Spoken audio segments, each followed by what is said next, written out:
Just a disclaimer, I will be using the same gameplay that I used in my free agency predictions video because this is sort of a part 2 to that, and it really wasn't any reason to create some new gameplay. So I just wanted to get that out the way, but I hope you guys do enjoy it, and I'm out.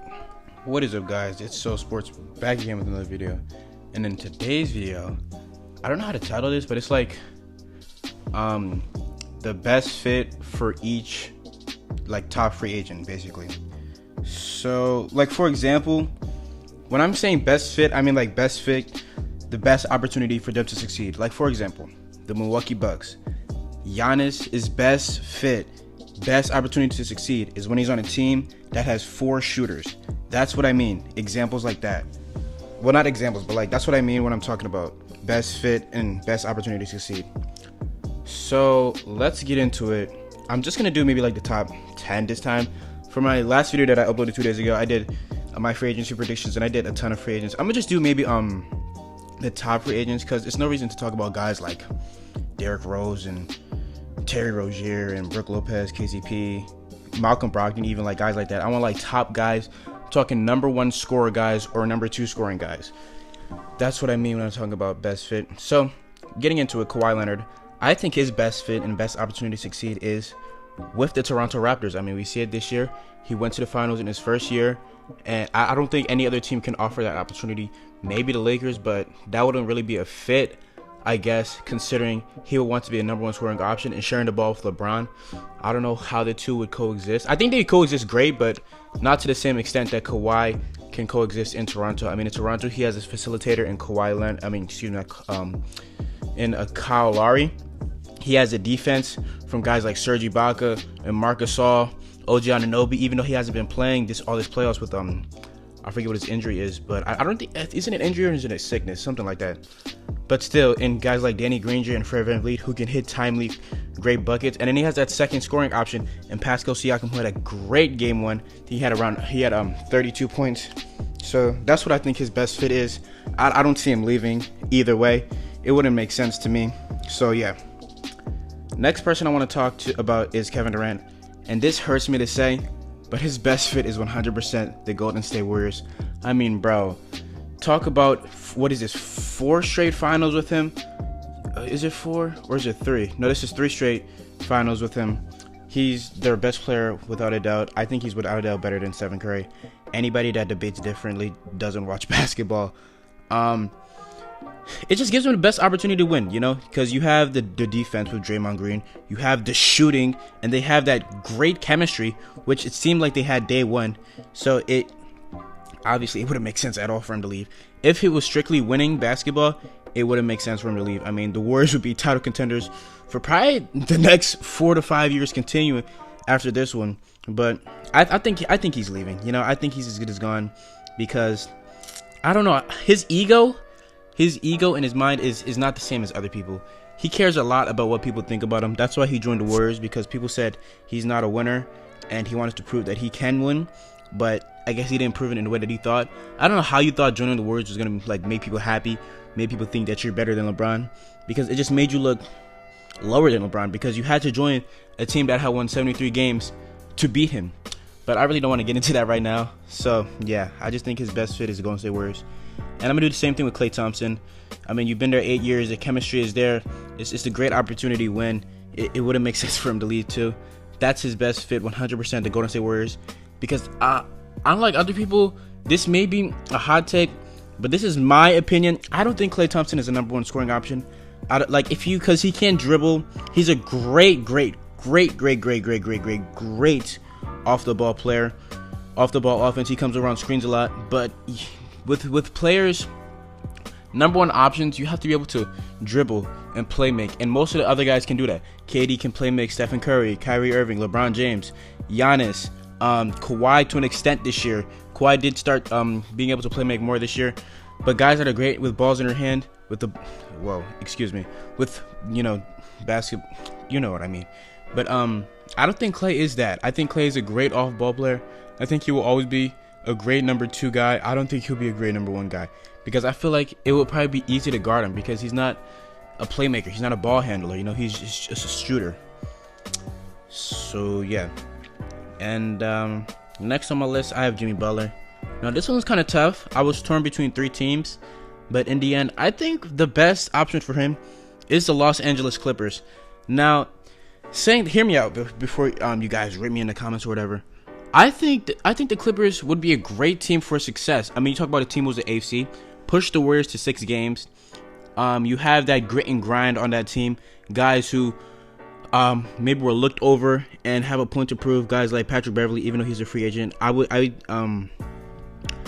think the Clippers would try to re-sign him.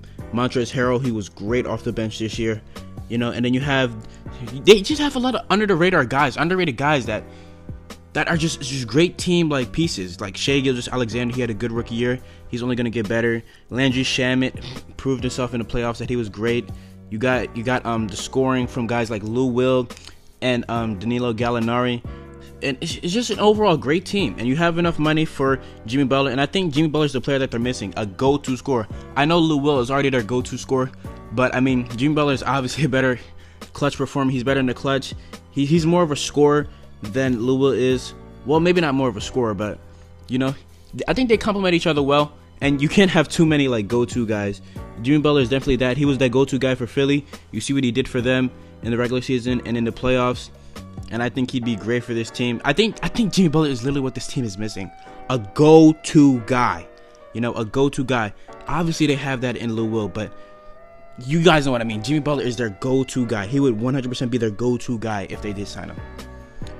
And yeah. So, moving on now. I want to talk about Kyrie Irving. Another guy I was kind of torn on. But in the end, I think Kyrie's best fit for success is the Utah Jazz. I know it may sound crazy, but Utah has like what would complement Kyrie. They have the shooting for Kyrie to facilitate and do his own thing. You have Donovan Mitchell, and they are in desperate need of another playmaker / ball handler / scorer. And Kyrie would definitely be the number 1 option, and it would not be the same as in Boston, because the reason why Boston didn't work out because you had so many guys to feed: Gordon Hayward, Jason Tatum, Jaylen Brown, Terry Rozier, all these guys who are ball dominant players, and adding Kyrie onto that didn't make it work at all. And I think it'd be different in Utah because the only guy in Utah that's really a ball dominant player is Donovan Mitchell. He's the only one that needs the ball in his hands to succeed, and Kyrie would just make that team so much better. And I didn't even get to talk about the defense that they have. Their defense is great, and it would be able to cater to Kyrie more because Kyrie is not a good defender. But I think Kyrie's an average to I'm just saying an average, maybe slightly below average defender because he has the length. He's 6'3". He's able to keep up with those big guards.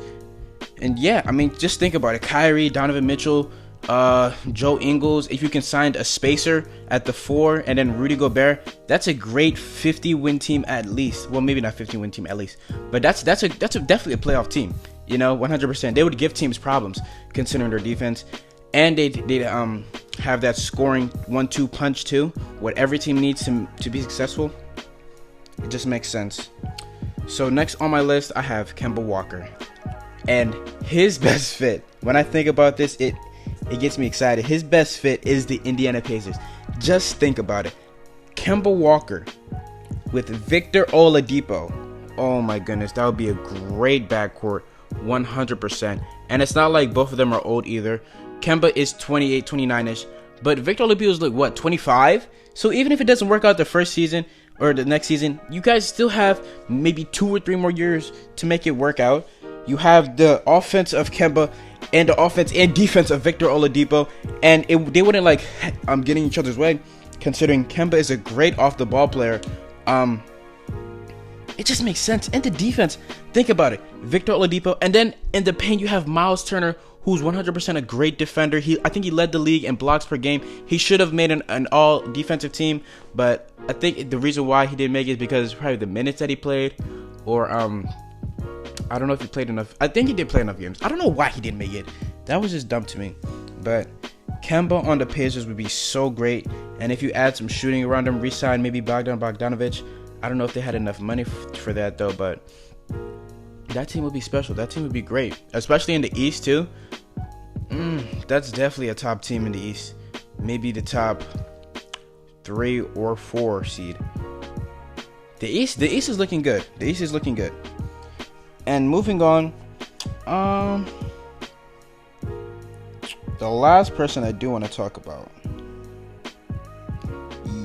I want to talk about D'Angelo Russell, but he's young. I can't really give him a fit yet. All these other guys are seasoned. They've been in the league a while. I think this is fourth season going into. So I don't really want to talk about D'Angelo Russell. But yeah, the last person I will talk about is Tobias Harris. And I think his best fit is with the Sacramento Kings. I mean, you're going to have the playmaking and the facilitation. Is that even a word, facilitation? But you know what I mean. With De'Aaron Fox. You're going to have the scoring, the shooting, the three-point threat with Buddy Hield. You're going to have the post scoring with Marvin Bagley Jr. And then adding him to that mix will just be great. He's young. He can mold with that team. And that team is going to be aggressive. They just missed the playoffs last year after not making it for the past 9 seasons, I think. So continuing on with that, they're going to be aggressive. They're going to try to go after him. And then they're going to surround pieces around that core of De'Aaron Fox, Buddy Hield, MB3 and Tobias to make them succeed, and the success will be great for that team. I think if they do sign him, they will 100% be a playoff team, barring any injuries, of course. And man, I would be so happy if I was a Kings fan right now, because they've made some great moves. I mean, you traded for Buddy Hield, which was a great move, and you got some picks too. Even though those picks didn't really turn out to be anything, still they were great. Wait, I'm trying to think. Did those picks? I don't think so. I think the De'Aaron Fox pick was their own pick, so I don't think that was someone else's. But you have Marvin Bagley, De'Aaron Fox, Buddy Hield, all young guys that'll all mold together for years to come. The future is bright in Sacramento, and Tobias will only make that future brighter. But that's gonna be it for today's video, guys. I hope you guys did enjoy. It's So Sports, and I'm out. Peace.